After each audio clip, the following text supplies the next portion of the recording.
Hello, everyone, and welcome into B&T Sports Talk. This is your boy T. You got my boy B next to me here. What Uh, up? Absolutely. Hold on one second. All right.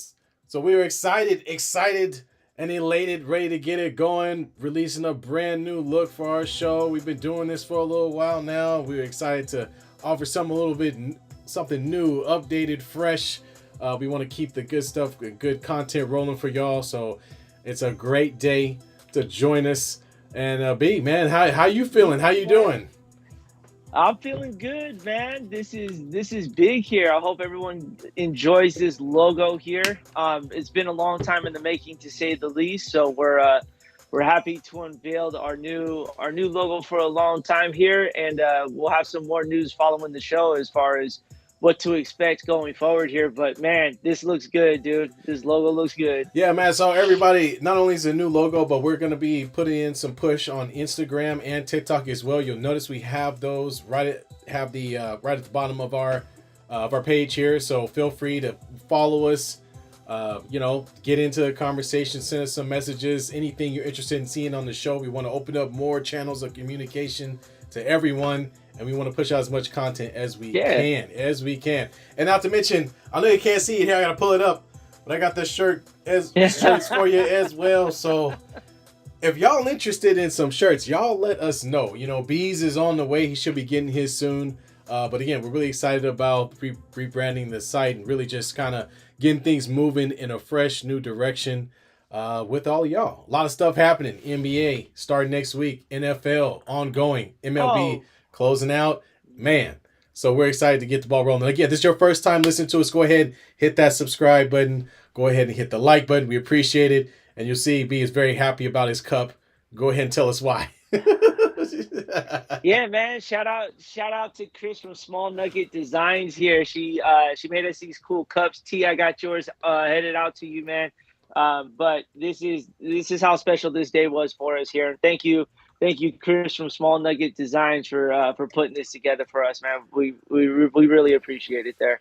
Absolutely, absolutely. And of course, y'all know it's B&T, but then you see we got the bridge in the middle just representing where we're both from. We're both from the Bay Area out here in Cali. So awesome stuff. Well, there's a lot to talk about. So let's jump right in, and we're gonna start with the NFL. B man. Oh, hold on, Oh hold up. You yeah. Go missing ahead. someone real quick. What am I You missing missing? What am someone. I missing? Oh, go ahead. Get it. We What's up? got we got to give a quick follow up to Sacramento State here. Oh, that's right. We got to give a shout out to our boy Brandon Knott, who is a follower and a watcher of our show here. So Brandon, sorry to hear you guys had a tough loss to the number two FCS school, Montana State Bobcats. Took a tough loss, 42-30, but Brandon had a pretty solid game. One solo tackle, three assists for a total of four tackles on the night, and he only allowed 3 yards on those four tackles there. So pretty good night here for Brandon. Up next, they do get the Idaho State Bengals at 6 p.m. In Sacramento State with the post-game fireworks show to follow. So if you're not doing anything, you're in the Sacramento area, go check out Like Brandon myself. and these Sacramento State Hornets here and enjoy the fireworks show after the game. Good luck, Brandon, in your upcoming game, my brother. Yeah, good luck, Brandon, and thank you, John, for joining and chiming in on the show. Hopefully, John, we can get you in on the chat. Get involved, man. We want to hear what you guys have to say. So now, let's go. Let's for the second time back on the treadmill. I'm jumping ahead of stuff. All right, let's get into it. We're gonna start with the one of my worst picks of the entire week. I picked the I don't know if you guys are paying attention to our. Well, hopefully you're paying attention to our Pick'em Dummies, which we do every Friday. We drop a video every evening, probably roughly around 9 p.m., 8 p.m., 9 p.m. We post a video with 6 picks where we pick against the spread in the NFL. Man, and boy, am I doing terrible. I picked the Lions. I thought they had a chance on the road against the Ravens, and boy, was I wrong. This is Man, what you get. This the is what you get for picking against my team. I, I should have learned my second week in a row. I picked against them the first time and lost, and then I did it again, and I'm taking another huge L. So, man, let's talk about it. You've been pretty critical of Lamar Jackson and his play, and really the play of the Ravens overall, the way they played down to their competition, the one interception we can expect from Lamar Jackson a game. But this game, your boy came out acting like he was making $200 million or something. He finally lived up to the contract today. He had an amazing game. 21 points, 357 yards, 3 touchdowns passing, 1 rushing, give him 4 total on the day. This is the Lamar Jackson we're going to get. Now, is it going to be something that is consistent? No. But this is the game that we have been waiting for Lamar to break out in under this new offense here. We've been hearing a lot about Lamar the passer, and we finally got to see Lamar the passer there. He didn't throw an interception, and he also didn't fumble the ball. No. So it's like, yo, this is what we would like from you every game. Am I going to see that every game? You're 100% right. No, we're not going to get that every game. But in a big game like this, you had a top team in the NFC coming over to your home, and you handled business. And not only that, but the defense was just on lock. Yes. The entire game here. Again, it speaks for volume. Only 6 points were allowed here, so this was a good game. I would love to see this carry over for the next 2-3 games, and then get that clunker game into your system there. But this is a good progression as far as trying to be one of those top tier teams. Yeah, absolutely. This was the game that showed that they belong, and I think of all the question marks surrounding the Ravens and all of last season, where it was all about all about Lamar Jackson's contract, and that's where most of the effort and attention was put, and the injury towards the middle or end of the season there. Now we get to see him ball, and it was good to see him return to form. Hopefully they can continue that. And with the defense that they have, they just got to find a way to produce some offense on a regular basis, honestly. So if they could get that going, they'll be where they should be, right back into the heat of the top teams in the AFC. And you know what's funny is if he continues to have throwing games like this, and it doesn't have to be for 357 yards, it could be for 250. Yeah. They're going to start having to sit back, and that's going to open up the run game, not only for Gus Edwards, but for Lamar himself here. And that's going to create a lot of problems for other teams. So hopefully this is a trend to come here. Yeah, you better believe it. You better believe it. So let's move over to my team. Oh my God, where do I start? Raiders. Let's start. Well, I mean, where do you want to start? Well, let's start with this just to set all of this up. The Raiders are coming off of some wins here. They improved to 500 with an opportunity to propel themselves to over 500 or to get to 4-3. Unfortunately, Jimmy Garoppolo got hurt. We saw Brian Hoyer come in and handle business for the most part. But I thought they had even with all that said, I thought they had a chance against a lowly Bears team who didn't even have Justin Fields, who was out, and they got beat up.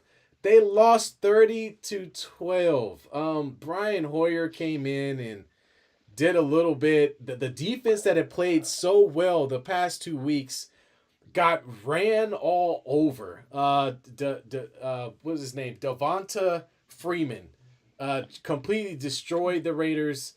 They ran for, I want to say, 107. They had 173 yards rushing.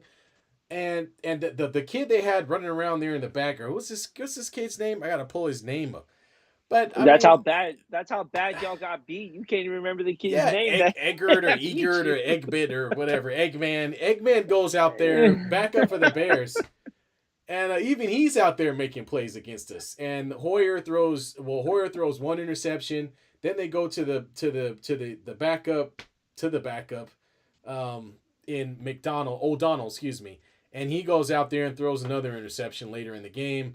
It was really a tough loss. I had a lot of expectations, especially with the way their defense had been playing, but they really didn't have an answer for the Chicago Bears running game, which ultimately led to them. And the fact that it's a huge question mark at the quarterback position. Jimmy G is not in, Brian Hoyer's not the guy, and then you're putting in the rookie who also can't do anything, which that was late in the game. The game was pretty much over by the end, or just about. Embarrassing loss to say the least. I really think it's Caleb. I keep saying it's Caleb Martin time. You know what I mean? I don't know. I But you better hope he wants to come out of the draft or come out Yeah, for that's the true. draft. His whole thing is who's going to be the number one pick before he comes out. But the only saving grace is the rest of the AFC West is just as bad. I mean, they're still Yeah. second place even at 3-4. You got the Chargers who unfortunately ran into the Chiefs and lost one today. The Broncos found a way to win, but they're so bad. I mean, what difference does that make? So yeah, the Raiders. Even with all that said, the Raiders are still there if they can get Jimmy G back. They've got the Detroit Lions at home next week, coming off of a bad loss today. It's Yep. not going to be easy. I'm not going to sit up here and try to lie to you. They have a very real chance of being 3-5 and being tied with the Broncos if the Broncos find a way to win next week. So I'm trying to be positive, B, but I just, I don't. This team, it's tough to say how good they can be when I'm still waiting to see just who they are. Jimmy G being out, it hasn't Well, helped. you're still waiting for the quarterback Right. consistency here. Again, Jimmy G is, and that was a pretty bad shot that he took to his back. So Yeah. let's not Yeah. let's not try to sell him short on Yeah. that. But here's the problem, and I wanted to lay it out to you here. Devontae Adams, 7 receptions, 57 Yeah. yards. Josh Jacobs, 11 carries for 35 yards. No running Josh game. Jacobs did this whole stink about his contract all year, and this is what you're delivering. So, are you living up to the holdout? Yes, and that is you're also proving on why the Raiders didn't want to give you that long-term deal. You're not wanting to earn it, and I'm not saying that he just the worst. The Raiders said, "Hey, give us one more year. Let's see if this is worth it," and it's not. It 100% is Yeah. not worth the contract here. It's not even worth the league or the what did they sign him to? Yeah. Well, you're talking about the franchise tag. He's not even living up to the franchise tag. You know what I'm Yeah. saying? And you can see the frustration with Devontae Adams. Earlier in the week, he said he voiced it, not getting enough touches to the ball. One, it's unfortunate he ain't got a quarterback that could throw to him. But two, he's got a valid point. That's your number one target in the offense, and you're not finding a way to get him the ball. The Raiders have made an announcement yesterday saying they are not going to. He's not going to be available for a trade. So he's sticking through it. So they got to find a way to incorporate him more into this offense here, man, because there's too Well, much I mean, there's too much talent out on the field right there with look. Devontae Adams and only 57 yards with 0 touchdowns. Well, the bottom line is the team around is just not built to get him the ball in that way. They're trying to force feed Devontae Adams the ball as often as they possibly can. But let's just be honest, when you don't have a starting caliber quarterback on your team, and you on the other side of the ball, you're getting destroyed on the ground. The Bears own the time of possession for the game. I Mm-hmm. mean, what are you gonna do? They're forcing it, but Devontae Adams alone cannot win the Raiders games. And coming into the season, I didn't think the Raiders were coming into the season. I didn't think they were going to challenge KC. I thought they'd be great Yeah. if they were a 500 ball club. And quite honestly, that's kind of where they are. So I really don't know what Devontae's expectations were coming into this. Maybe he thought that they had more potential for this season. But as for the most of us, looking at this team, this is a team that's about a five is at best. I think it is a 500 ball club. Honestly, Yeah. Well, I mean, I think it all started with the Derek Carr. yeah, To be honest with you, I mean that's the whole reason why he came to Las Vegas yeah, was to true. partner up with him. And then the next season they said we'll See ya. ship you to New Orleans. And so I think that just kind of left a bad taste in his mouth. He's not going to come out and publicly say it, but you could kind of see the frustration in his eyes with that there.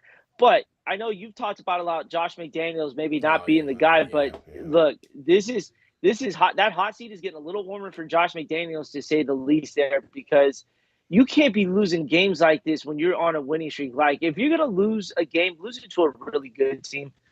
If you're gonna get blown out, the Bears, come on, you got to be better. And I honestly think after having to watch the Raiders these last 6 weeks, his scheming is not impressive. He is not making adjustments mid game to the defense here, and that's a big problem. Yeah, absolutely, man. I just again, I don't like any expatriate coaches. None of them do well. I mean, maybe one or two, but not that I can none that I can think of. So I just, I'm like we've talked about this before. You're an NFL coach. You got about 3 years to get it done. He's already had year one. This is year two. If they don't start showing improvement, even if it's not his fault, even if Jimmy G keeps getting hurt and is missing a lot of time, it doesn't matter. You saw, I mean, he's going to end up getting the axe.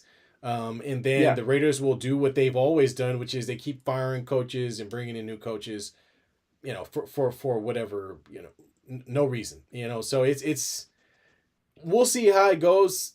They need a little bit more consistency in leadership. They need a little more consistency in what we're doing, where we're going with the franchise as a whole.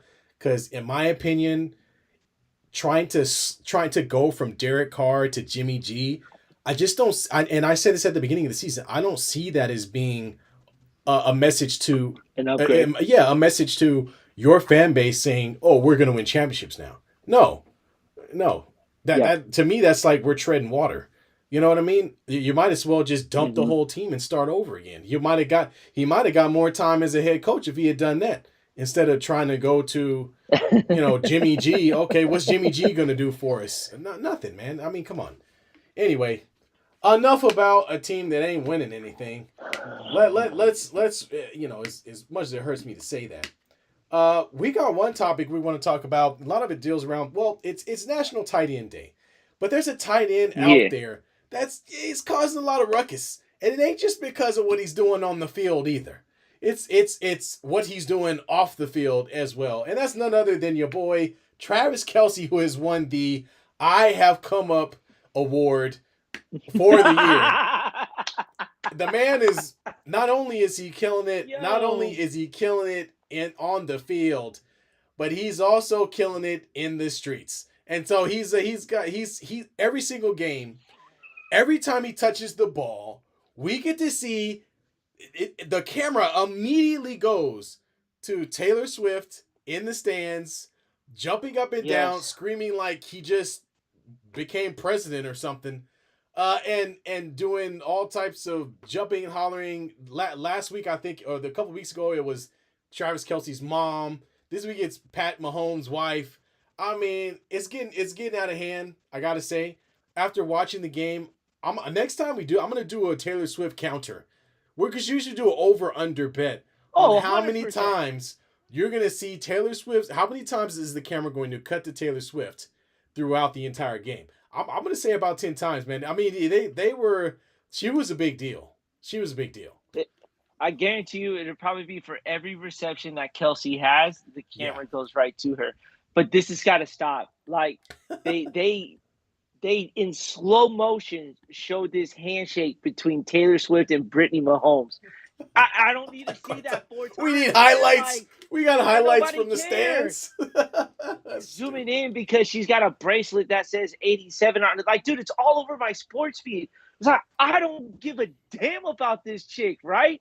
Yeah. Just if it was anybody else, we're not seeing any other player's wife, to say the least. They're not even married. This is his girlfriend. if that, you know what I'm saying?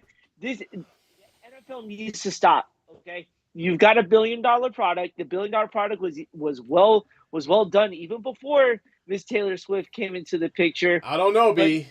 But dude, all I'm saying is, like, even before the game, they're showing all the people wearing 87 that says Swift on the back. Like, now they're taking his jersey away from him because it's got to say Swift on the back. It's like, dude, this has got to stop, man. Look, B, I'll agree with you. It's annoying, but as far as the NFL is concerned, this is a win-win. Are you kidding me? They get to expose an entire different demographic to football that would have never ever watched a game of football until Travis Kelce and Taylor Swift became an item. The NFL is loving this right now. I'm surprised she's not. I'm surprised she hasn't jumped in and replaced Usher at the Super Bowl. At the Super Bowl halftime show. She already said no to the halftime show. They asked her and she said no. Oh, they did. Oh, so then hey. They went to Usher, and now. Well, hey. This is driving me nuts. Let's just put it this way: if the Kansas City Chiefs find themselves in the Super Bowl, you might get yourself a Taylor Swift performance. then we're gonna see Taylor Swift in the Super Bowl. That's the last thing we need Yeah, well, I in mean, the okay, Super Bowl. what's There, better than pregnant Rihanna? I mean, we don't necessarily need that either. I mean, pregnant Rihanna wasn't all that bad, to be honest with you. She at least had a decent halftime show, Oh But man. dude, I just every week I have to. I don't even want to watch the Chiefs anymore. You know what I'm saying? I guarantee you, if those two ever break up, we're never seeing another Taylor Swift fan watching the Kansas City Chiefs Oh no, of course ever not. No, again. no, no. It's accurate. But what we will get is another Taylor Swift album. That much we know for sure. I Travis can't do Kelce. this anymore. And we talked about the whole National Tight End Day that was created by Kelce and George Kittle. Both of you and I agree Travis Kelce is the top tight end in this league here. Far and away. I think you could even give the argument to Kittle because he is a blocking tight end. He's one of the best blocking tight ends in the game there. So you could kind of give him a little more of an edge there. The Niners don't really use Kittle that much in the offense because of all the weapons that are surrounding him, but it's the small things that Kittle does with the blocking, with getting out in space that I think kind of gives him a little more than Kelce. You don't talk about Kelce's blocking because of the fact that he's more of a receiving tight end. I hate to burst your bubble, but he scores touchdowns. He's a wide receiver, and he's dating Taylor Swift. Of course he wins. He's far and away. There isn't no tight ends. There isn't a tight ends in the NFL that could even come close to what Kelce is doing this year. Let's just be perfectly honest. I like Kittle too, man. He seems like he has a good personality. Talks a good game when he's off the court. He's got his style in order. But I'm sorry, man. It's got to be Kelce, and his weird mustache is winning the day. David Becerra chimes in. Are the Chiefs Taylor Swift jerseys available on the NFL shop yet? Give it 2 more weeks, David, and you're gonna see happening. only in women's. Only in women's are you going to see that Taylor Swift 87 jersey. NFL, oh my God. I just told you this is a great thing for the NFL, man. They could totally make that jersey, get the 2 colorways down, put the Swift on there, and they could sell 100,000 of them right now. Right now. In 30 seconds, that the Chiefs website would crash instantly had they do this. I'm telling you that I should work for the NFL. We're giving the NFL the type of marketing that they need. If they're listening, if they are, which they're probably not, they just make sure you pay me my percentage. That's all I'm gonna say. I guarantee you, even if they don't listen, it's gonna happen. I think it's gonna happen, man. I can't. I'm gonna throw up if I see breaking news, Taylor Swift jerseys available on the NFL on the Kansas City Chiefs shop. I'm gonna throw my phone out the truck. I don't want to see that, man. That's not what I signed my updates for. I got updates to find out what's going on in the world of sports, so we can talk to you guys about it. Not talk about Taylor Swift doing handshakes and booty bumps and slapping fives with Patrick Mahomes' stupid ass brother. Like, no, I ain't trying to see all that, man. I want to watch football, not that. So be ready for the first video we put out of me burning a Taylor Swift Kansas City jersy. We'll be posting it on YouTube. Whoa. Let's not get too crazy. All right, I ain't one of them fans, but I ain't gonna be doing that. I'll find a different way to get rid of it. Okay, all right.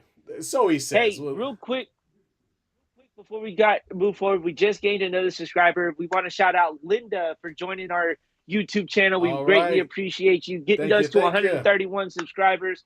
Thank you, Linda, for tuning into the show here. We really appreciate you. Thank you. All right. See, folks, you see how we do it. You get in the chat. We're going to shout you out. We're going to put you on blast. We want to get everybody's opinion. We want everybody to be involved. That's what makes this interesting. So please, if you're watching this, don't hesitate. Say anything. We don't care. I don't care how crazy your prediction is. It's only gonna make more fun for us. That's all we got to say. Absolutely. Speaking of predictions, I'm excited. Okay, this is my favorite part of the year. Is the start of the NBA season. It's where B gets super salty because I am a Laker fan. And for folks who are just joining us, my man B is what team do you follow again? What team is it? It's on his shirt. 7-time champs, Golden State Warriors, recent dynasty of the 2010s, and maybe we're trying to end the 2020s in a dynasty. All right, okay. But You know, Let we me point have my out? moment. Yeah, okay. All right. Go ahead. You know, one of those championships is in Philadelphia. Okay, calm down. Lakers have championships Yeah, we out have in one. Minnesota. Okay, so We we had a all have couple. one Yeah, that yeah, doesn't belong to our city. I'll give you that. I'll give you that. All Oh right. Well, man. not quite 17, but anyway, let's talk about Oh god. let's talk about the upcoming NBA season. By the way, folks, we Yes. are keeping a close watch on the Miami Dolphins and Philadelphia game. I believe the score is let's see. Tyreek Hill just scored a touchdown before the half. It is currently 17-10. We're just starting the third quarter, and Miami's got the ball and they're moving a little bit. All right, so we'll keep a close eye on that, folks, as the game is ongoing. Anyway, back to the season. So we're gonna talk about who we think who we think is gonna be good this year in the NBA. We'll also talk about Pretty who we think is much. gonna win it all, who's going to the playoffs, and we're definitely gonna be talking about our teams, the Lakers and the Warriors. So Lakers fans, Warriors fans, this is the time you want to listen. And if you know some Lakers or Warriors fans, you make sure you have them come to our show because that's what we're going to be talking about. You want to watch a show where you get to see a Laker fan and a Warrior fan go back and forth. That's what this is. It's what it's about. Every week. What it's about. Every week. So we'll start with you know what? I'm gonna defer to you. I'm gonna let you start. Go ahead. Me? Yeah, we're gonna start with the Warriors and how we feeling about them going into this season. So I'll start with you, B.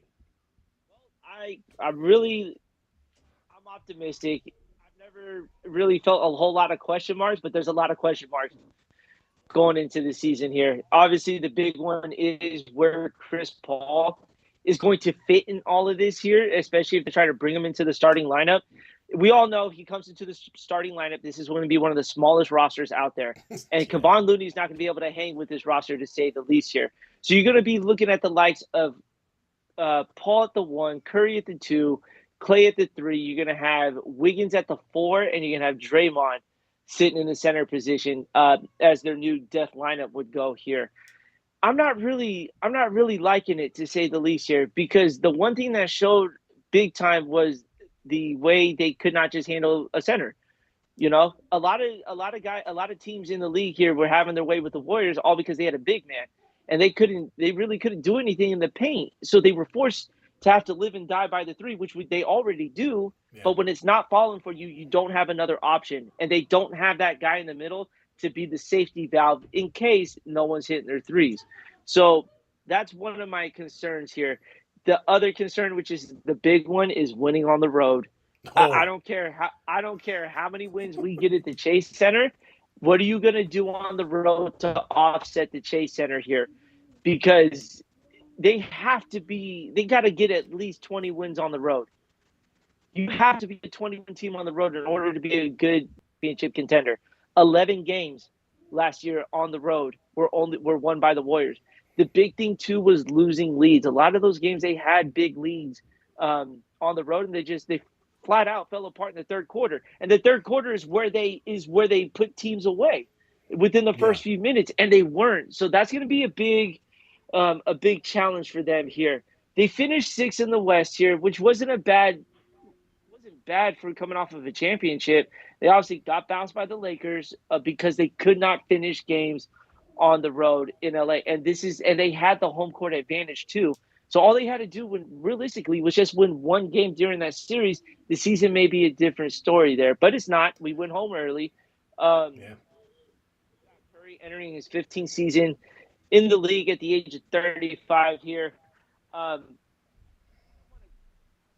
a Laker fan, you know, with your oldest player hitting to the 21st, do you think Curry could get to season 20 in 5 years? Because he's going to hit the 40 mark, and can he get to that point? Yeah, well, I think given Curry's his skill set, yeah, absolutely, because he's a shooter. I mean, even if he got to be old, all he has to do is stand there and catch the ball and shoot.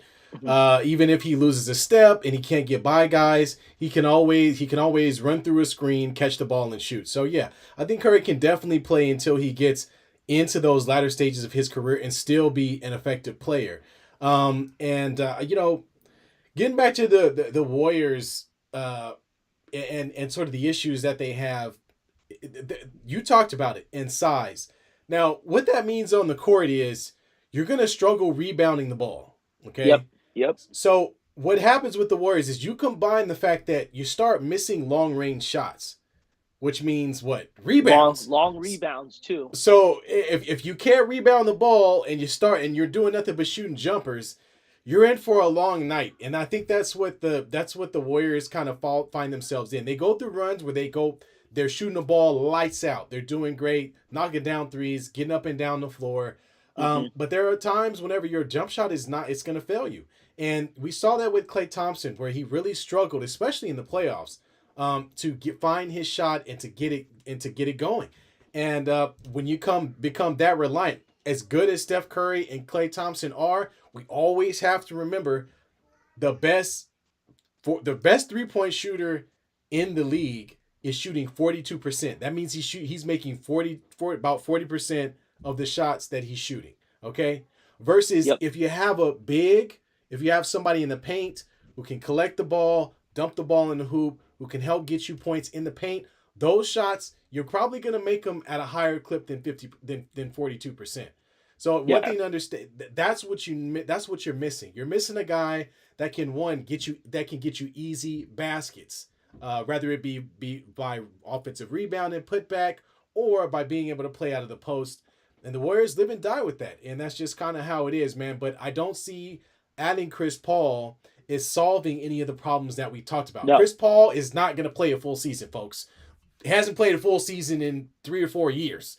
Okay, the guy is going to get injured at some point. Usually, it's right around February. He's not going to make it, and that's been his MO for a while now. So the expectation that he's going to start and play 40 minutes or something, it's not reasonable. It's not. And now you're going to end up having to rely on a rookie. What's his name? Potowitzki or what? I forgot the kid's name. I don't even know if he's going to make the roster here just yet.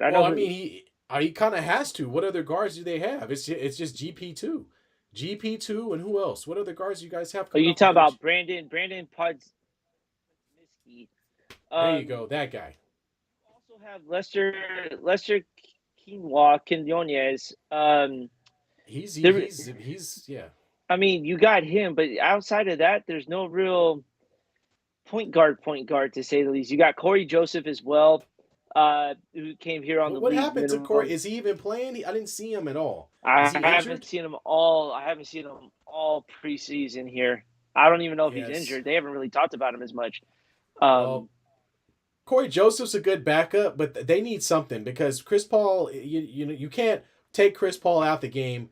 You're gonna have to force Steph Curry into that point guard position, or you're gonna have to find a way to juggle that B team with Klay Thompson.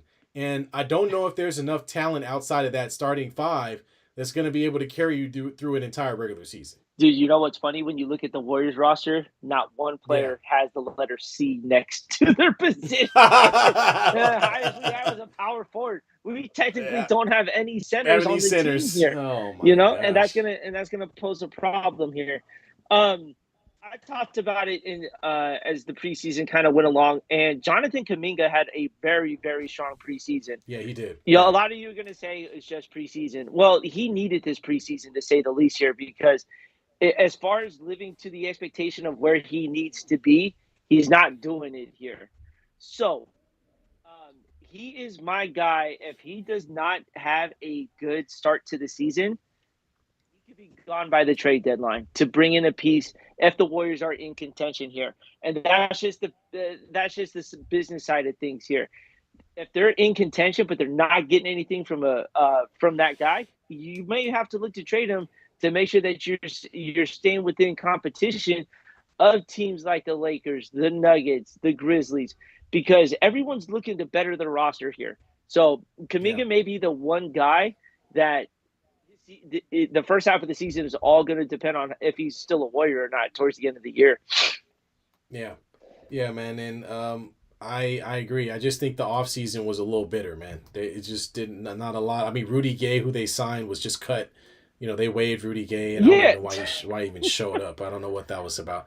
So it's just interesting plays. It just didn't seem. It seemed like maybe the direction of what they wanted to do wasn't figured out, and a lot of that might have to do with the fact that they had to extend Draymond Green. You just don't have enough money to go around. Now you got Klay Thompson, who's up for an extension as well, and you're already starting to hear the smoke.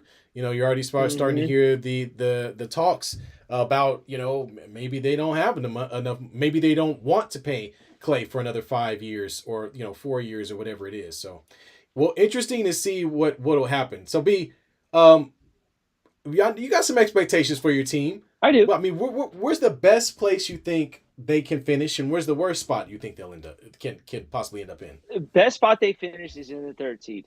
I think Third the roster is equipped, and if everything goes right in their favor, yeah, I think the third seed is legitimate here. Now, if things go south and it gets flushed down the toilet real quick, they could be a 10th seed, and that is going to demoralize the Warriors so much. I don't even think they would make it out of that play-in tournament to get into the postseason here. I just think their expectations are so high, but yet I don't think it's realistic as far as that goes. I want them to win. Don't get me wrong, but you got to be mindful that this season can go bad real quick without a center. It's going to happen here. So I'll take a third place finish though if everything goes right and they become that the team of old with the up and down offense there. I can see a third place in the Western Conference. Yeah, so Steph Curry is going to have to put his backpack on again, folks. I don't know how else to say it. This is the same type of situation they were in last year, where you're relying on Steph Curry to do just about everything, and that's not sustainable during a regular season. You can do it in a playoff series, but you can't do it during the entire 82-game regular season. So we'll see how it turns out. Well, and then El Dominguez comes in. Joseph was hurt, play season game. And so he's going to get a little run in. Honestly, I forgot about him this entire time. Really, it's like, dude, having out of sight, out of mind. Out of mind, indeed. Here, but the Warriors are going to have a good season here. Chris Paul, like you said, will be the determining factor. If he could give us about 15 points and 8 assists a game, we're doing something good there. So. I'll take that all day from him. But then again, I expect around end of January, early February, his plantar fasciitis is hurting him or whatever the case may be. You know how them old players they get hurt. Bunions could be hurting. Who knows? Feet, knees, all that kind of stuff. Let's talk about your team here. All right. The Lakers.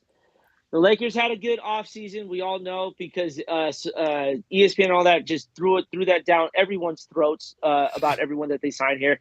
So, Taj, tell us about what your preseason or what your season looks like for your Lakers here. Yeah, so the Lakers have an opportunity to pick up where they left off at the end of last season. As most folks know, the last season started off with the Russell Westbrook saga, and that whole situation did not work. They had no shooters on the floor. LeBron got hurt at one point, and then everybody decided, it was... This thing started to... It felt like it was falling apart very quickly. They were to the point...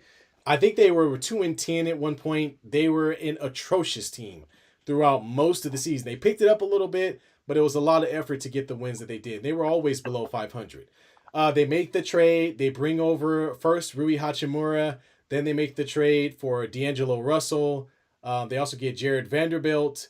And things start to change. You start to see a little bit change all the way up to the point that they made it all the way into the play-in tournament. So long story short, all the Lakers did was they kept the players that were essential to their team. They didn't go out and try to get Kyrie Irving.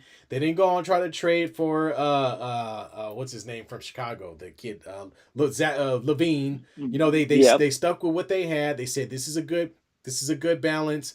The players are younger. Before, the players were a lot older. We went from a team that had Russell Westbrook and Antonio Bryant and some other older players, and we switched those up for new guys who are in their 20s. And I think that's a great balance for a team that has the oldest player in the NBA on it. And that's LeBron. So yeah, I'm excited about Reeves. I'm excited about D'Lo. Gabe Vincent, great pickup. Taurean Prince looked great in the preseason. Anthony Davis is Anthony Davis, so we got to go with the bumps and bruises on that. And I think they're a team that's very deep and that's gonna have a much better regular season than they did last year. And there's a lot of reasons for that. One is, uh, you know, D'Lo got half a season to show, played some good games, played a couple good games in the playoffs, but got completely demolished in the Dallas in the Nuggets series. I mean, well, the Lakers sure got did. demolished. We got Yeah. swept. I'm not gonna. I mean, well, like, some of the games were close, but all in all, they didn't win one game. So we got to be honest about that. D'Lo, D'Lo is a guy that can, throughout the regular season, help you win regular season games, and that's something that they weren't able to get out of Russell Westbrook, who, as good as a player as he is, was incapable of shooting. You know, I'm not trying to be mean, Russell, but he had trouble putting the ball through the hole, especially from deep. D'Angelo Russell doesn't have that problem. He's more of a two a combo, a better combo guard where he can play the point and play the two. He plays better off screens. He can knock down open threes if you can't leave him open. And he's a guy that can get hot and fill up the bucket for you and win a game or two for you, most definitely. So I think that's going to help. Reeves, where'd this guy come from? Country bumpkin comes out of nowhere. Now all of a sudden he's one of the premier young players in the league. So I'm looking for Austin Reeves to AR-15 to come in and continue to be the guy that he is. So I think he's just going to be a better player.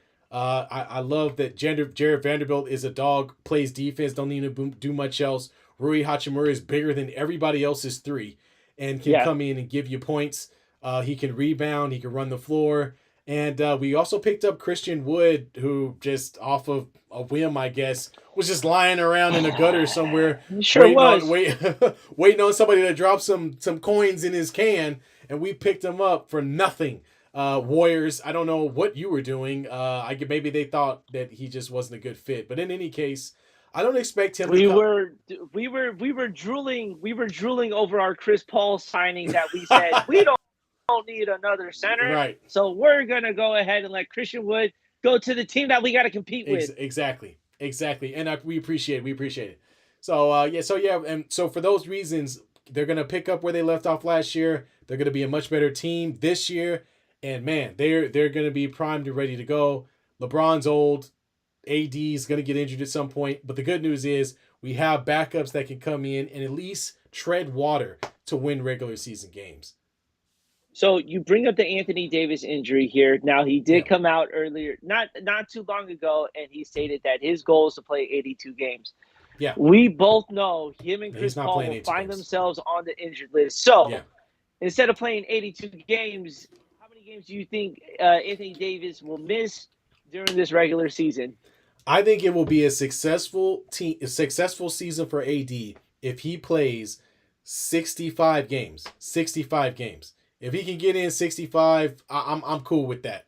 You know what's the math on that? That means he misses about 18 or so games or whatever it is during the regular season, somewhere in there. Is there a calculator? Anyway, so I think that would be a success. So 65 games, I think is good. 70 would be great, but just based on his track record, we know he's gonna miss a few games here and there. And based on what I saw in the preseason, the idea was to move him to the 4 and put him with a center. I never saw that lineup in the preseason. I just didn't. They tried to play him. They tried to play him with Christian Wood. It didn't look kind of clunky. They played him with Jackson Hayes, who another great pickup at center. Nice young athletic center, which looked a little better, but still, it wasn't the greatest fit. Ultimately, he's the guy that's going to be in the middle. So we'll see how that goes. But I got to say, if he can play 65, I'm cool with that. That matchup, when you mentioned Christian Wood and Anthony Davis, reminds me of the situation they have in Minnesota with Rudy Gobert and Karl Anthony Davis. Yeah. That just looks atrocious for those two, to say the least. Yeah, Big Cat is basically a glorified 3. He's just standing around on the 3-point line. Like, I don't know, it's really clunky. So we'll see how it works out. But I do have some high expectations for this team. What are we looking at? We talked about it with the Warriors, so I'll talk about it with the Lakers as well. Best finish, I think they can win the West, absolutely. And the only reason I say that is because of their depth. That's the only reason I say that. They're one of the, And of course, this is only if it translates based on the talent they have with Gabe Vincent, Taurine Prince. I mentioned Hayes earlier, Christian Wood. These are guys who can. These are guys who can give you quality minutes during a regular season game. And if other guys are out, can come in and actually do something with the ball. They can actually score. So I like how they're set up versus other teams like teams like the Suns. The Suns are very top heavy. We'll talk about them maybe a little bit more later. They don't have no depth. If one guy goes down on that team, it's a wrap. They're going to have to rely on a lot of younger guys to pick it up. And Okogi's pretty good, but again, when you get these big three-headed monsters like they did with the Nets, these teams don't do well during an entire regular season.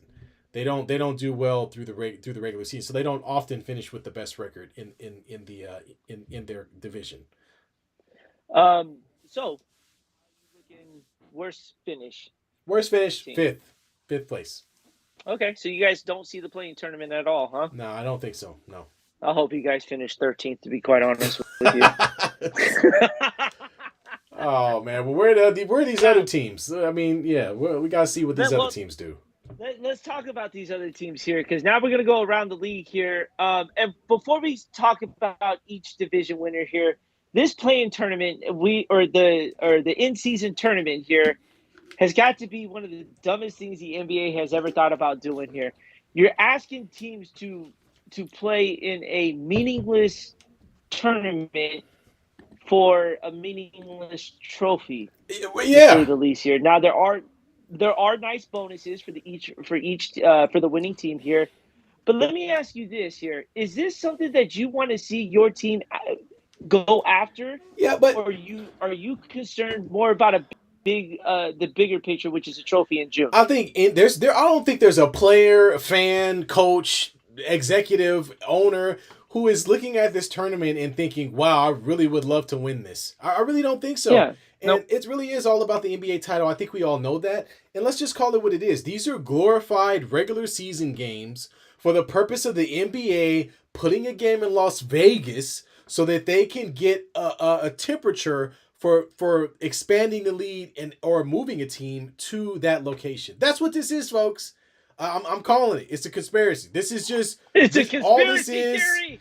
This is literally just glorified regular season games so that they can have a championship in Vegas, so they can throw a party, and then in another 2 years you'll hear about a franchise going to Las Vegas. That's all this is. This has nothing to do with the players. It doesn't benefit the fans. There's nothing we can do with this. We'll just already put an NBA team in there because they're getting a baseball team. They've already got the NFL team. They've got the hockey team. They've got the WNBA team. So just give them the NBA team, okay? Let's just put it there. But this takes away from the fans even going to get a home game here, because now you're asking fans to travel to Vegas. Again, don't get me wrong, Vegas is always fun, but you're asking a fan base to travel to go watch their team play. This isn't college. The NBA does just fine. You know what the NBA was good with? Their Saturday rivalry series, where every Saturday for like 3 weeks, they had rival teams playing against each other. That was good enough.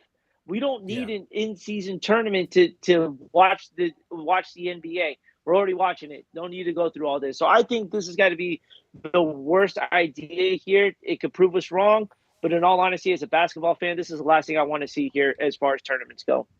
Exactly. Like I said, just regular season games, man. Really, seriously, It's dumb.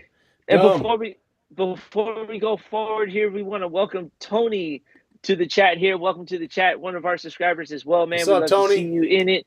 Good to have you part of us here as we are debuting our new logo and setup here for everyone to see. Let's talk about the rest of the NBA here. So we already talked about the Pacific. You got your team. I got my team here, to say the least. The Southwest, that's an interesting division here. Who do you have coming out of the Southwest division?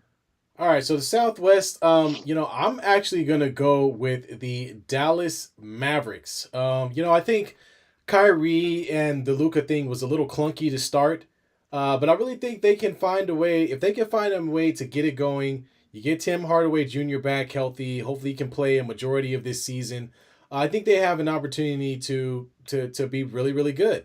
They're gonna win games passing the ball from one person to the next.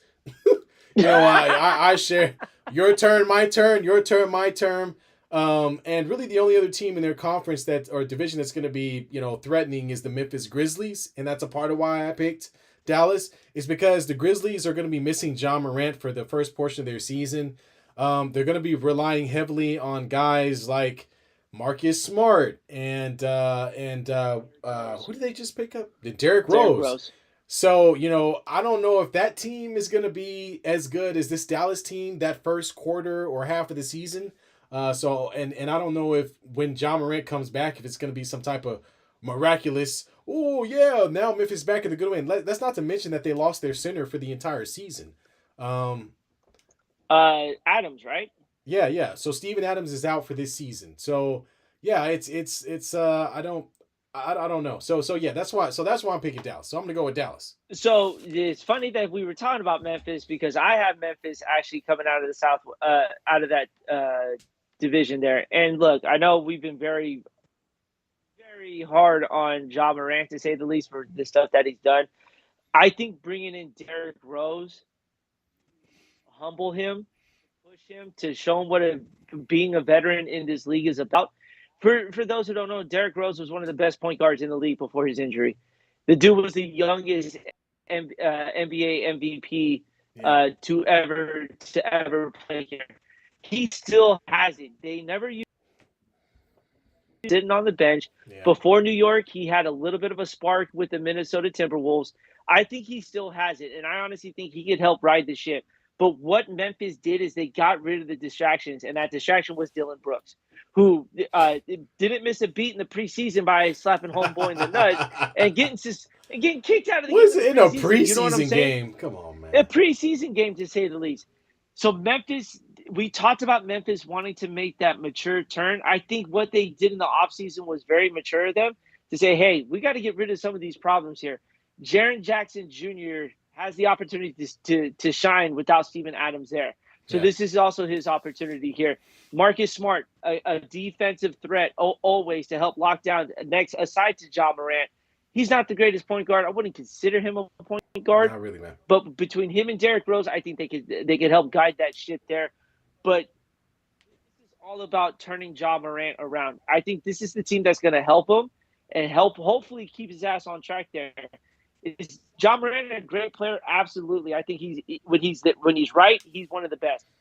But all this off the court issues has to come to an end this season, and I think the players in that locker room are going to help him. There's no knuckleheads who are promoting it. You got guys who've been in this league long enough who aren't going to put up with this crap either. So I think Memphis has the chance to really shine here. I hate saying it, but I'm gonna go with the Grizzlies coming out of the Southwest. All right.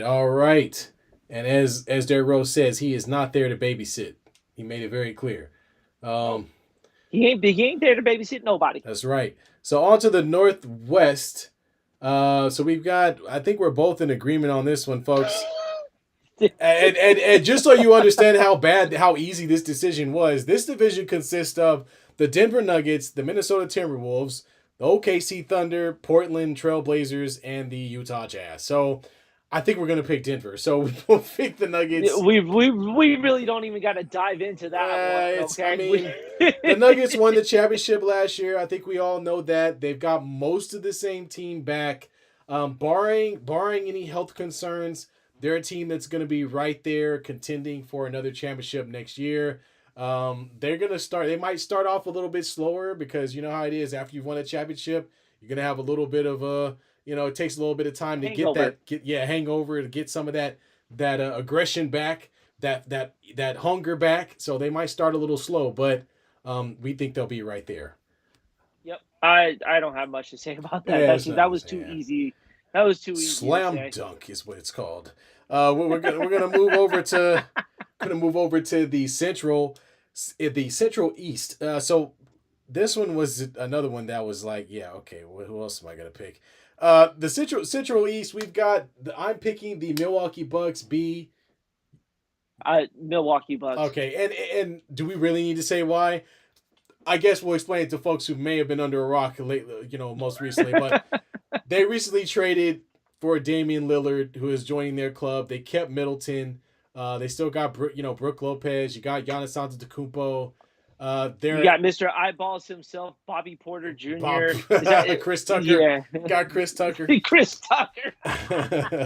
Smokey out there. So yeah, I mean this team is head and shoulders above talent wise some of these other teams: Chicago, Cleveland, Detroit, and Indiana, who in their own respect, especially Indiana and Cleveland, even Chicago to some degree can make some noise, but Milwaukee has two very very talented players, and I'll be interested to see how they mix and match this year. I mean, what do you think about that pairing, man?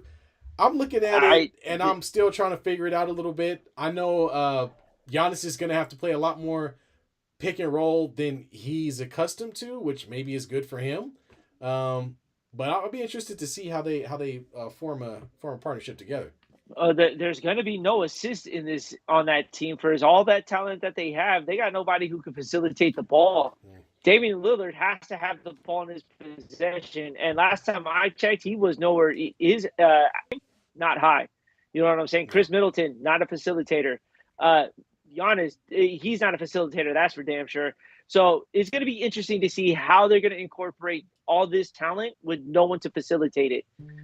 That's going to be the key there. I think you're going to see a very slow start from the Bucks to start off with on trying to make this match work. That you really didn't see it a whole lot in the preseason.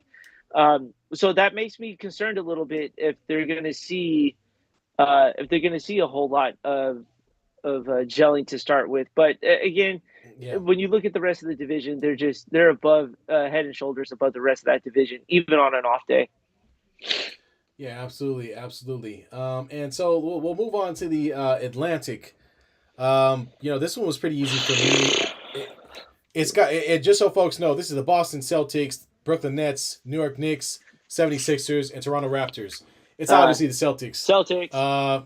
There's a lot of talent on that team, man. That's all I got to say. They added Porzingis. I don't know how I feel about that pickup, but that being said, if you look at the rest of the teams in this division, I'm not impressed. The 76ers don't even know if Harden is going to show up and play. New York is New York. And then the Toronto Raptors have been trying to sell their team for a year and a half now, and they haven't been able to figure out how to do it. So they've been trying to trade everybody. Everybody wants Siakam, or Barnes, and they haven't been able to get a trade that they want. So I just don't see that team being any better. The Brooklyn Nets are a nice story, but again, they're a team that I don't expect to be at the top of this division. No, not at all. The Celtics are, again, this is going to be their division for a long time. So we might as well just lock him in for the next 3-4 years on that. But I think that Kristaps Porzingis, he is a very good passing big man to say. So that may help Jaylen Brown and Jason Tatum a little bit. But I think the only question around the Celtics is Jason Tatum's push. Where's that elevated Jason Tatum that we're getting ready to see? The consistent Jason Tatum we've been waiting to see here. That's what I want, a full season of 30, 35 points a game. I don't want to see it every other game. And then once the postseason comes, where are you at, Jason Tatum? Because you've been MIA. You were MIA in the finals 2 years ago, and then you were MIA in the playoffs last year as well. So big season for the Celtics, but I think bigger season for Jason Tatum ahead. Absolutely. And then we've got the Southeast. So now we're talking about another clunker. We've got the Atlanta Hawks, Charlotte Hornets, Miami Heat, Orlando Magic, and the Washington Wizards. I'm going with the Heat. They're a team that surprises us every year. Heat. These other teams do not impress me. Orlando's got some talent. Washington is going to be hoop shoot city between Poole and Kuzma. You might as well watch. You talk about jump shots. There's going to be so many jump shots between those two guys. It ain't even going to make any sense. Yo, Jordan Poole had 47 points in the first half of a preseason game. That's how much shooting is going to take place. That was not going to fly in Golden State. That ball did not leave Jordan Poole's hand, and it's not going to fly in Washington here. Look, the Miami Heat, they kept the roster. They didn't make any big moves. We all thought Damian Lillard was going to head over there. We thought Donovan Mitchell was going to head over there. They didn't. You got the perm man himself and Jimmy Butler, who's always going to give you everything he's got. I don't see them winning a title, but I do see them winning at least their division here. So that's, again, unfortunately, the East is pretty clear cut on who you expect to win Yeah, each division to absolutely. say. Yeah, absolutely. Absolutely. And the last but not least, the Pacific Division in the West. Folks, you already know who we're picking. You already know who we're picking. Yeah, well, there's Do I even need to I'm say it? pick. No, I'm picking my team. You picking your All team. right. Is We're not even having that discussion. that... Watch it not Oh, even coming to fruition, but I at know, least right? we're It's giving it just a shot. Suns and Nuggets and crap. All right, and then we're gonna move into some other things within the NBA. We'll make our predictions early, and we're gonna cover some underrated teams or who we feel are underrated teams within the Western Conference that have a chance to do a little bit more. I'm gonna start. So I'm actually picking the New Orleans Pelicans. They're a very talented team with McCollum and Brandon Ingram, and they've also added or coming back to the fold is oh my gosh, what's his face? Zion Who's your Williams. favorite player? There he is. Your favorite player, and I don't mean player of women. I mean player of basketball. Zion Williams coming back after a very tumultuous offseason, both on and off the court. But I think they're a very talented team that could push themselves into the bottom half of the play of the Western Conference. And I mean, look, reports are Zion's been living in the building. He's been living in the gym. That's great and everything. We got to see it in person, man. We Yeah, can't see you hurt. no more That's tapes. talk about a lot of talent that is just being useless right now is Zion. I got to see something, man. I'm gonna go with the Oklahoma City Thunder. No one expected them to even sniff the play-in tournament, and they damn near found themselves in the actual playoffs themselves here. Yeah, they When did. you look at the roster here, obviously it all goes around Gilchrist Alexander Shea here. Gilchrist Shay, whatever, man. Alexander. Shay. Tomato. I went to public school. But you're going to get a full season from Chet Holmgren, who we were waiting to see and Yes, hurt himself in a stupid pickup game, found themselves in no stupid pickup games, and showed a lot of potential in the preseason here. I think the quiet one to talk about is maybe Davis Bertans. Um, he's not a great player, but he is a solid one to say the least. So adding him, obviously, you do have the Williams twins as well. Trey Mann, this lineup could do a little bit of talking here. They're not winning that division with the Denver Nuggets in it, but they may be one of those teams that could see a 7 seed hosting a play-in tournament game, and even getting out of the play-in tournament. They got a lot of experience, got a lot of knowledge there, and they're looking to grow on that. I like OKC winning this, being my underrated team. All right, now we move on to the East with our underrated picks. I'm gonna hate myself for this later, but I'm picking the Chicago Bulls. I just think they have a lot of talent. You know, you got DeMar DeRozan, you got Levine, Zach Levine, you've got my man Alex Caruso, former Laker. They're still missing a point guard. I know Ball's gonna be out for I don't even know if he's gonna play basketball again. But Yes. but but they but but they've got a lot of talent on their team and have a chance. You know, Vucevic, they got a chance to make some noise with all the talent they have. I again see them as one of those teams that can push themselves to the bottom of that Eastern Conference. So I'll be curious to see what happens. I'm going to go with the Indiana Pacers. All right, I like And that. there is a lot of talent when we talk about the Pacers here. Obviously, Benedict Mathurin showed a lot. We were not expecting him to have a big rookie year, and he had one of the best rookie Yeah. years outside of Paulo Champera, or what? Man, I can't pronounce this Yeah, dude's dude, I name. know They you're got talking to about Tyrese Halliburton, Buddy Hield. They did not lose those guys. Halliburton. Yeah. Those are key players. And then the biggest acquisition I think for this team is Obi Toppin, who can come off the bench and give you some points here. I don't think they should put him in the starting lineup, but also the center and Miles Turner. Miles Turner also was a name that was being brought up in a lot of trade talks, especially with the Lakers there. And for him to stay, I think this team's going to have a lot of potential here to make a lot of noise. They could finish as easy as a 5th seed. They may compete for a division, but I don't see it happening. But they will be one of those teams that doesn't have to worry about a play-in tournament to say. I like it. I think that's an excellent pick for a young team. They're at some Yep. point they are going to trade Buddy Hield. So it's just a matter of what they get in return for him. And if they get something that improves their roster, maybe another veteran, I think that's a team that does have a chance to make their way into the playoffs for the first time in a long time.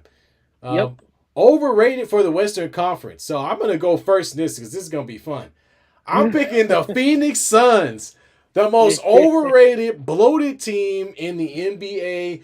I'm so tired of watching this. Bradley Beal, Devin Booker, Kevin Durant. Did we not just see this happen a few years ago with the Brooklyn Nets, with Kyrie Irving, Kevin Durant, and James Harden? Like, this doesn't work. It doesn't work. And they keep trying to throw these guys together in some mix of talent on the whim and think that within a year's time they're going to have a team that can compete for a championship. It hasn't worked yet, folks. It has not worked at all.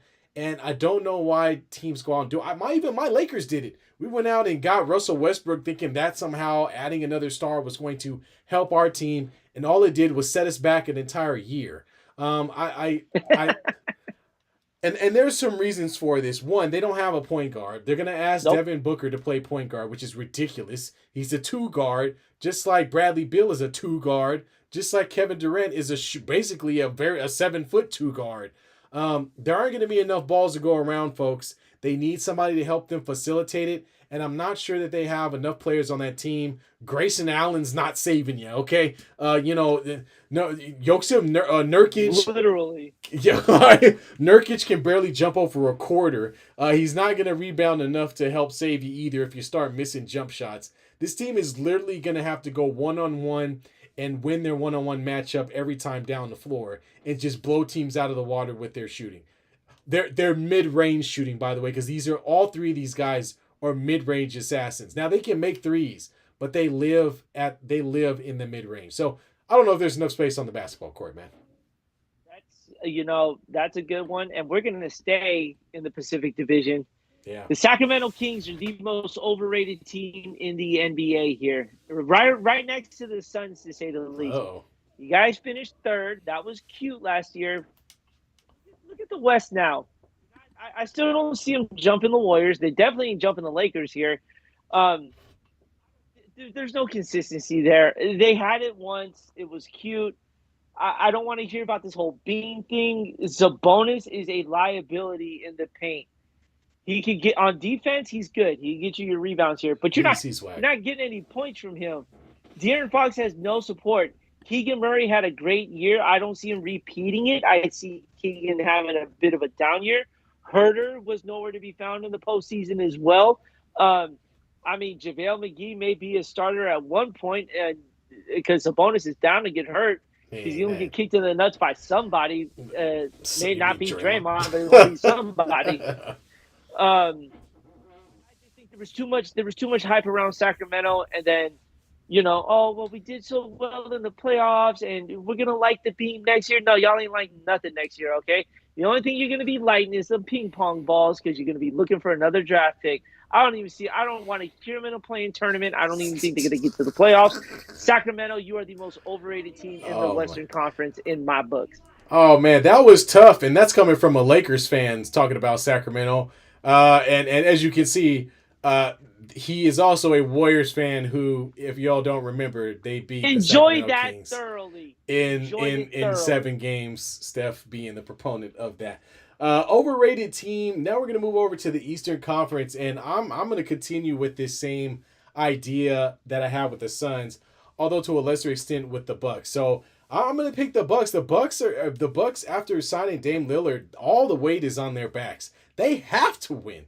They have to go to the finals. Because if they don't, why the heck did Dame Lillard come over there in the first place to play with Giannis Antetokounmpo? One of the reasons I think they're overrated is because the Celtics are going to be an extremely good team. They're also a younger and deeper team than the Milwaukee Bucks.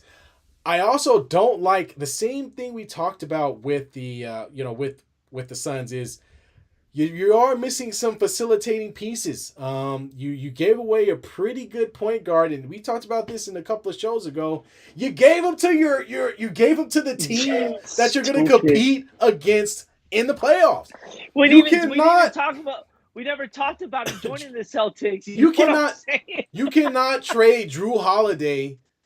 Let Drew Holiday go to the Celtics. That made absolutely no sense. You gave them a player that can guard the player that you traded for. That makes no sense. So now every time you play against them, Dame is going to go up against one of the best guards, defenders in the league in Holiday. Yeah, I don't. That makes no sense to me. The Celtics already have a pretty good defense as is. They pretty much just traded Marcus Smart for Holiday. That is a great pickup. Holiday is far better than Marcus Smart on the offensive end of the ball because he can create his own offense and he could play a traditional point guard within your system. So kudos to the Celtics. I think the Bucks are going to have it in for them. I hope these teams play each other so that what I'm saying comes to fruition because Middleton ain't getting off on Holiday.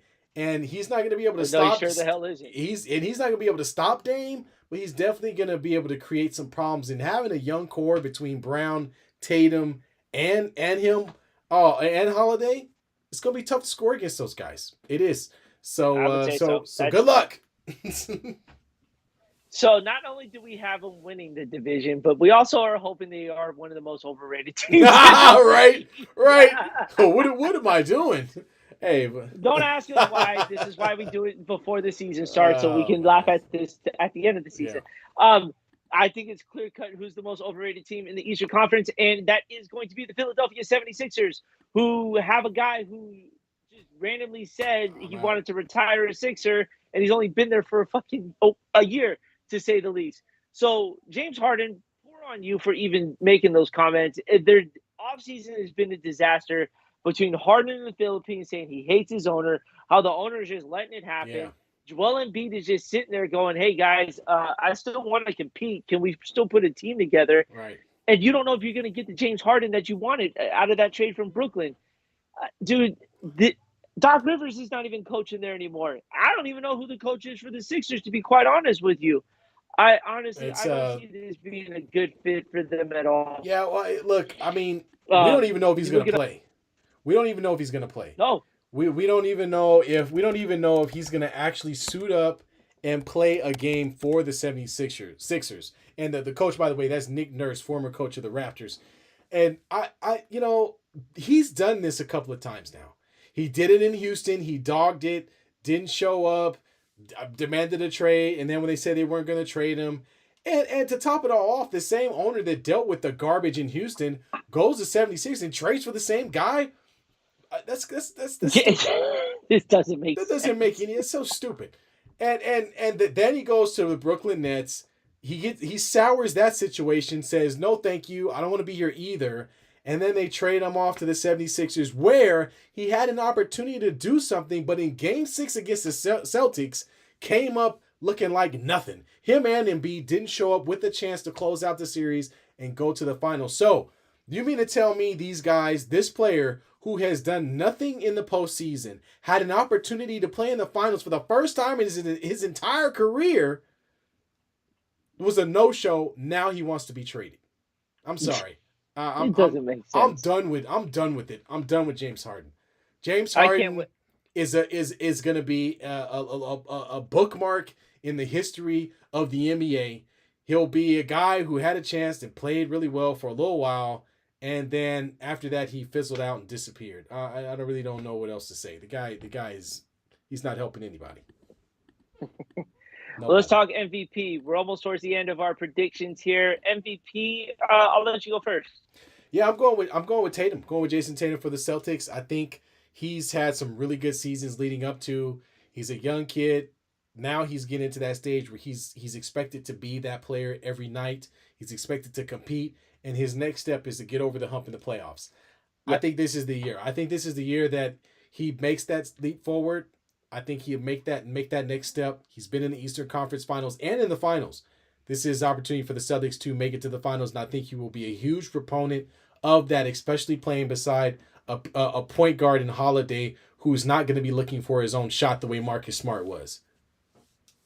That's a good pick right there. And honestly, I want to see that from Tatum because that's what we've all been waiting to see. Yeah. I'm gonna get wild with my MVP pick. What a homer. Oh, man, I'm going with Steph Curry with the MVP here.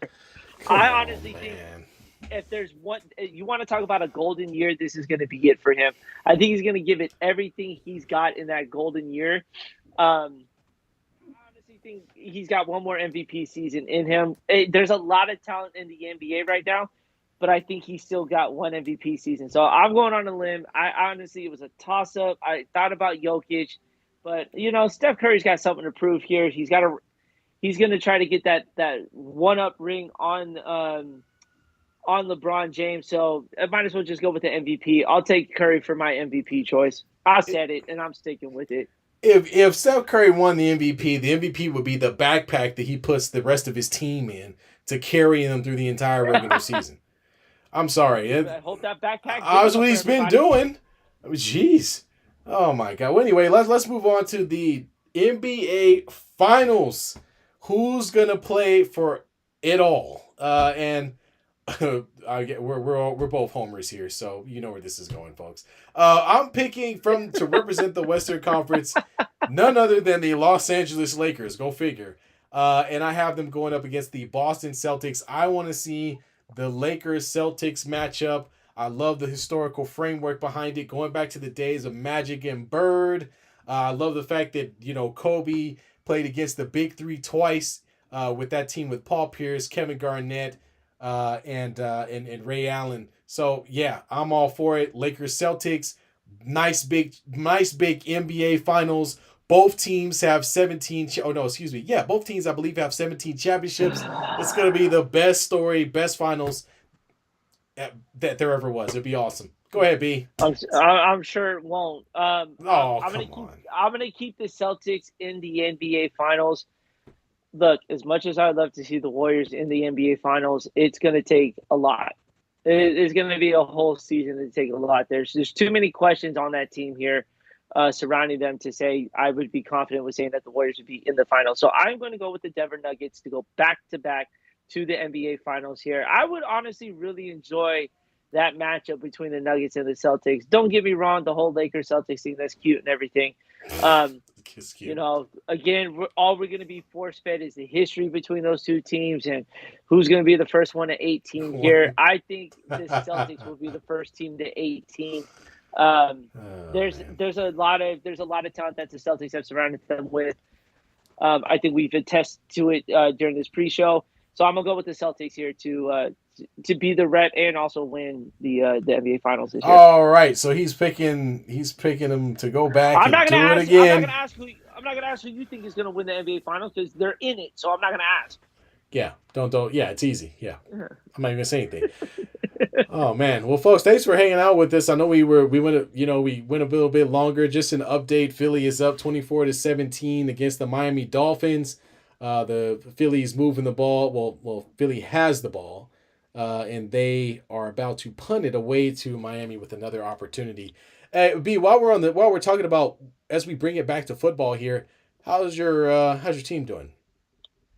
I thought my fantasy team was going to shit the bed, but I'm looking like I might take a victory this week here. Are you serious, dude? You were down. I thought you were down earlier. I was down a lot, but.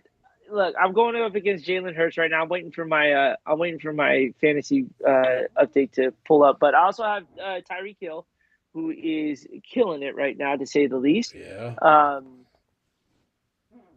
think I'm going to be sitting 6-7-0 pretty soon here. I'm currently leading right now. Yeah, you are. You're leading by 8 points. I can see it. So yeah, you're up by 8 points. 148 to 140 over hand necklace here. And yeah, man, I've been doing good. I'm actually on a spree. I've won 3 games in a, if I win this one, it'll be 3 games in a row. And yeah, I'm up good. I'm up 34. I think I might have this one in the bag. Pat Mahomes came for me big. And Rachel, thank you. Darren Waller, 22 points for me today. Came through big for me. Man, I feel so smart doing this. It's my first time doing it. I made a quick trade at the end for Rishi Rice Rishi Rice gave me 17 points playing for Kansas City. Joshua Palmer. I'm gonna tell you. Joshua Palmer gave me 18. These are 2 guys I picked up off the waiver wire. They helped get it done for me. So Kudos to me for being intelligent. All right. Boo. Hodges' team is not the same that drafted. No, I don't even have this. He blew up that roster and just said, "I'm gonna pick up everyone else's players and off the waiver wire," and it's working out for him right now. So Man. kudos to you, man, on that. Absolutely. Yeah, but B is leading us all at 6-0 and possibly 7-0. We're gonna be, we'll give updates week to week. But so far, B, you were far ahead in the lead, and I think I got you in a couple of weeks. So man, we'll see how that goes. It's gonna be fun. I can't wait. Yeah. All right. Well, folks, we're coming up to the end of the show. Just wanted to tell everybody thank you so much for joining us. Again, we're very excited about the new branding and all that. We want to make sure that you follow us on Instagram and also on TikTok. You see the tags on the screen here, so go ahead, get involved. We're going to start sharing more information through those forums as well, and get out more content to you. We've already started doing the Friday Pick'em Dummies, so we'll have that posted on Friday evening, roughly around 9 p.m. It'll be up on the site for you to view. Of course, we do our Sunday show, and we might start doing a little bit more stuff around the basketball season. So hopefully if we do drop in a basketball show here and there since the season is coming up, make sure you check us out on TikTok or Instagram to get the preview of what's going on for the upcoming week. So we're looking forward to trying to spice it up, add more content, and get you guys more of what you love. And that's us talking crap. Here. Appreciate you guys 100%. I've been looking forward to this day for a while, and we got a lot of good things coming down. This was obviously one of our biggest ones, and now that it's here, everything is going to come like a hurricane here. So we can't wait to share it all with you. That's right. Awesome. So again, folks, if this is your first time, if you're not a subscriber, go ahead and subscribe. If you are a subscriber, please like the video. That helps us out tremendously, and it's absolutely free. Just like subscribing. You're already a subscriber. You're already listening to us. Go ahead and click that like button. Click it. One more time. Click that like button. Click it. Yep. Please, because it's going to help us so that it helps push our videos out so folks can see what we're doing and hopefully get a little whiff of some of the fun that all of us are having here. So, B, you got anything else for us, man? I'm good, man. Time to go eat dinner and enjoy the rest of the Sunday night. That's right. You heard it first. B's getting hungry, and he is very, very fearful of his 8-point lead diminishing in fantasy. All right, folks. With that being said, y'all have a wonderful evening. We will be back next week, and look for it. Follow us on TikTok, on Instagram. Again, we might have some additional content coming up next week, especially around the basketball season. So be on the lookout for that. Friday, we're going to drop our pick'ems for the NFL, our picks against the spread. And then, of course, Sunday at 6:30. So lots of great things coming from us. Y'all have a wonderful evening. Good night.